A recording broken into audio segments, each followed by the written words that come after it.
The wagon wheels sank into the muddy ruts as the woman strained forward, her shoulders bent, her face hidden beneath a bonnet, damp with sweat and dust, each tug of the rope pulling her closer to collapse. The hill was steep, the sun merciless, and the load behind her heavy with everything she had left in the world. An old trunk, a barrel of flour, tools that had belonged to her late husband, and a single wooden cradle carved by his hands before life took him from her. Every step felt like dragging grief itself uphill, and still she pressed on, her boots slipping, her arms trembling, breath coming in ragged sobs. Alone. Always alone since the day the fever swept through the valley and left her with nothing but echoes of laughter in an empty cabin. She whispered to herself, a kind of prayer and curse tangled together.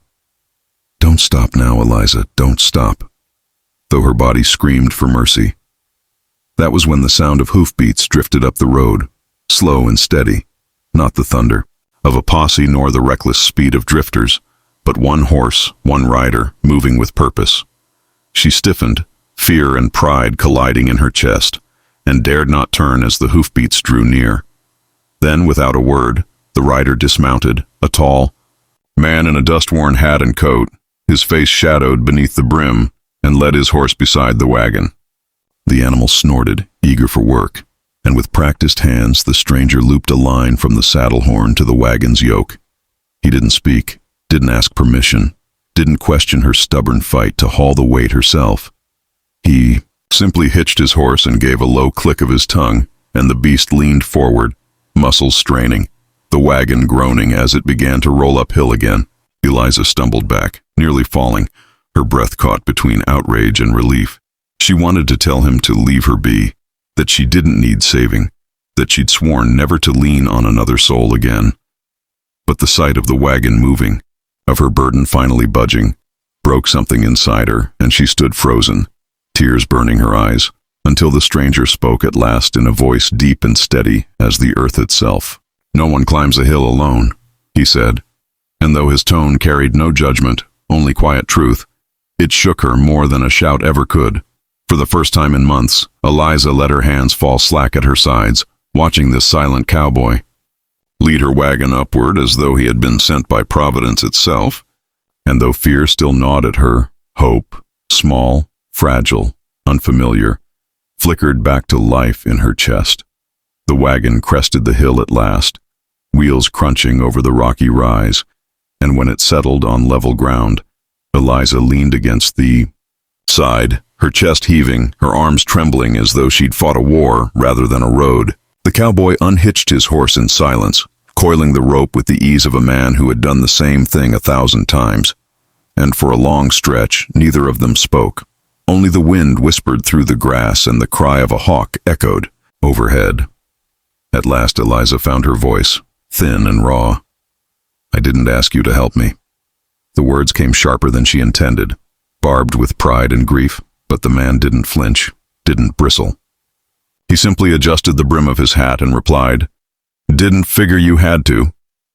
She studied him then, really studied him, from the dust on his boots to the scar that ran from his jaw to the shadow of his throat, and she wondered what kind of man rode alone with no questions, no explanations, only quiet strength.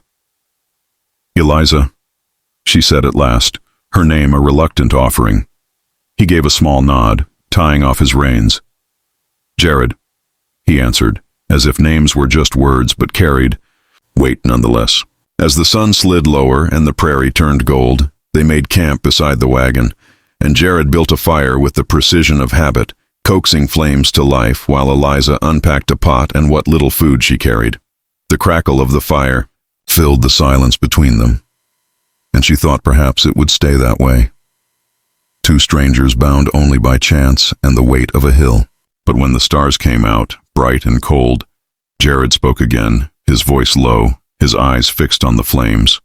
Worlds heavy enough without carrying it alone. Eliza swallowed hard, the truth of his words pressing against the walls she'd built around her heart. She wanted to tell him everything, about the sickness that stole her husband, about the creditors who circled like vultures, about the nights she woke choking on fear. But instead she said nothing, staring into the fire, until her tears dried in the heat. Somewhere in the darkness, coyotes called, but by the fire's edge, for the first time in a long time, Eliza didn't feel entirely alone. Morning came sharp and restless, the prairie wrapped in mist that clung low to the ground like smoke, and Eliza woke to the sound of Jared already saddling his horse, his movements quiet but purposeful, the kind of efficiency born from a life where each dawn meant survival. She pushed herself up from the blanket near the fire, her body sore but steadier than the day before, and for a moment she watched him, a question pressing against her lips until she finally asked, "Why are you still here?" He glanced at her, tightening the cinch strap, his eyes unreadable beneath the brim of his hat. "Because you're not done climbing hills." Before she could answer, the sound of distant hooves rippled through the morning air, faint but growing, a rhythm that carried warning. Jared's hand went to the rifle leaning against the wagon, his jaw set. Eliza's heart raced, memories of men who had tried to claim her land and her life flooding back like a storm. "Bandits," she whispered, and Jared's silence was answer. "Enough." He stepped closer to the wagon, his voice calm but firm. "Stay low. Don't speak unless I say." The hoofbeats grew louder until shadows broke through the mist. 3 riders in dark coats, faces rough and eyes cold, their laughter carrying across the grass as they slowed at the sight of Eliza's wagon. One of them spat into the dirt, eyeing the woman with a predator's grin. "Well now, look what we got here. A widow hauling more than she can handle." His gaze shifted to Jared, measuring him, and a drifter playing hero. Jared didn't rise to the bait. He just rested his hand on the butt of his revolver and said evenly, "Keep riding. Nothing for you here." The leader smirked, drawing, his horse closer, his voice low and mocking. "Everything's for the taking out here." Eliza's stomach knotted, but she watched as Jared's shoulders squared, his silence heavier than any threat, his presence radiating a promise that chilled the air. For a tense moment, the prairie held its breath, and Eliza realized that this cowboy who had hitched his horse beside hers was more than a helper. He was a wall between her and the cruelty of the world, a wall ready to stand or fall, but never back down. The standoff ended not with words, but with the sharp crack of a rifle, the echo rolling across the valley like thunder. And when the dust cleared, the riders who had thought to take what wasn't theirs were gone, some limping away, others carried by their own wounded pride. Jared stood tall in the silence that followed, his revolver smoking faintly in his grip, his jaw carved from iron, and Eliza, clutching the side of the wagon, realized she was breathing again, realized she hadn't even known she'd been holding her breath until now.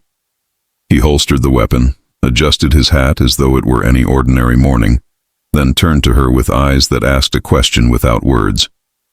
"Are you ready to keep going?" She swallowed, her body trembling, but when she nodded, something shifted inside her, something that felt like strength instead of fear. Together they hitched the wagon once more, and as the sun climbed high, they moved forward, the prairie stretching, endless and wide before them. Hours turned into miles, and in the quiet that followed, Eliza found herself speaking, not in half-broken pieces as she had before, but fully, telling him about the man she'd loved, the land she was trying to save, the nights she spent whispering prayers into an empty bed.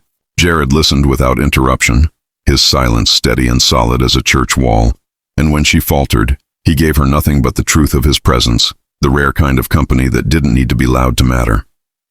By the time the wagon rolled into the next valley, Eliza no longer felt the weight pressing down on her shoulders alone. She felt it shared, carried beside her, as if the hill she had struggled to climb was no longer just hers to bear. And though Jared never said more than a handful of words, when his hand brushed the reins beside hers, it was enough. More than enough. It was a promise, not spoken, but alive in every step of the horse, every turn of the wheel, every mile of road that still lay ahead, that she would never again have to climb a hill alone.